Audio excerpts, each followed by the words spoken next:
A química estuda a transformação da matéria, sendo que podemos definir a matéria como tudo aquilo que possui massa e ocupa lugar no espaço, ou seja, apresenta volume. Um corpo é caracterizado como sendo uma porção limitada da matéria. Um objeto é a matéria transformada em algum utensílio ou homem. Assim, por exemplo, a madeira é matéria. Uma tora de madeira caracteriza um corpo. Já uma cama, que é feita de madeira, define um objeto. A matéria pode ainda ser classificada como simples, quando constituída por um mesmo elemento, como os casos dos gases nobres e nitrogênio, ou composta quando constituída por dois ou mais elementos, como o caso do metano CH4. Conforme o seu estado de agregação, a matéria possui três estados físicos fundamentais: o sólido, que apresenta forma e volumes constantes, o líquido, que apresenta forma variada e volume constante, e gasoso, que apresenta forma e volume variáveis. Conforme as condições de temperatura e pressão, qualquer porção de matéria pode passar de um estado físico para o outro, ou seja, mudar de fase. Isso se dá pela alteração nas distâncias médias entre os átomos, sendo que o maior afastamento favorece o estado gasoso e a maior proximidade favorece o estado sólido. De todo modo, vamos falar de cada conceito de forma mais detalhista e ver como os átomos influenciam em todas essas características. Desde 4500 a.C., os filósofos Demócrito e Leucipo já se questionavam até onde iria a matéria.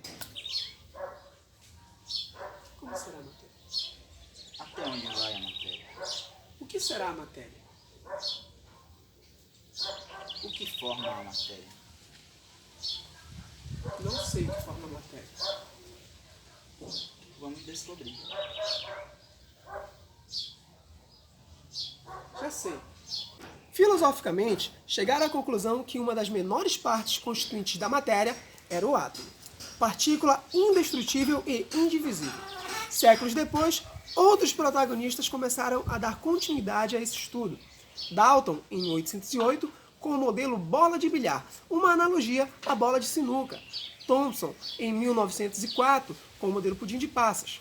Rutherford, em 1908, com o seu modelo planetário, e Niels Bohr, em 1909, explicando a estabilidade dos elétrons. Hoje sabemos que o átomo é constituído por partículas menores e que ele não é indivisível.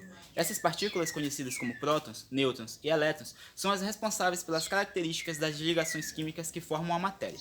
Mas por que eles fazem essas ligações? Bom, para isso vamos chamar alguém que entende de verdade sobre o assunto, o nosso especialista em mecânica quântica.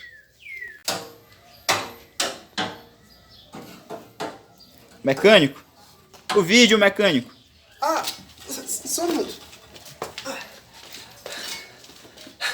Os átomos fazem as ligações químicas pela necessidade de atingir a teoria do octeto. Essa teoria já tinha sido citada desde os primeiros estudos sobre o átomo, mas sem grandes comprovações científicas verídicas.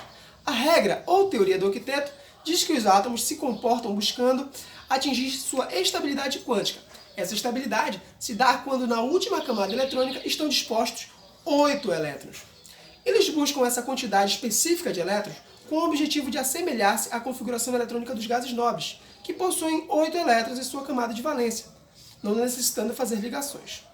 Essas ligações vão depender principalmente de três propriedades químicas. São elas a eletronegatividade, o raio atômico e a afinidade entre os átomos que participam dessas ligações.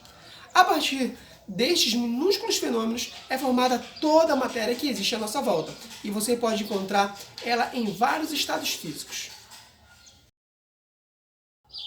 A matéria pode se encontrar em alguns estados. No estado sólido, as moléculas se encontram bastante próximas, sendo assim, possuem forma fixa, volume fixo e não sofrem compressão. Um bom exemplo é um cubo de gelo, onde as moléculas estão muito próximas e não se deslocam, a não ser que passem por um aquecimento. No estado líquido, as moléculas encontram-se mais afastadas do que no estado sólido. Os elementos que se encontram nesses estados possuem forma variada, mas volume constante. Além dessas características, possuem facilidade de escoamento e adquirem a forma do recipiente que as contém. No estado gasoso, as moléculas se encontram bem mais afastadas do que no estado líquido e no estado sólido.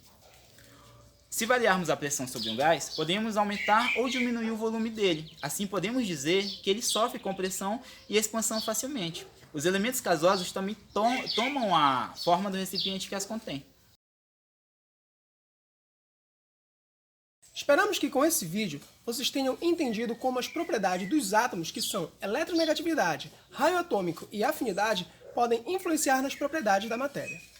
E compreender a partir dessas noções básicas da química introdutória como as moléculas reagem a diferentes níveis de pressão e temperatura.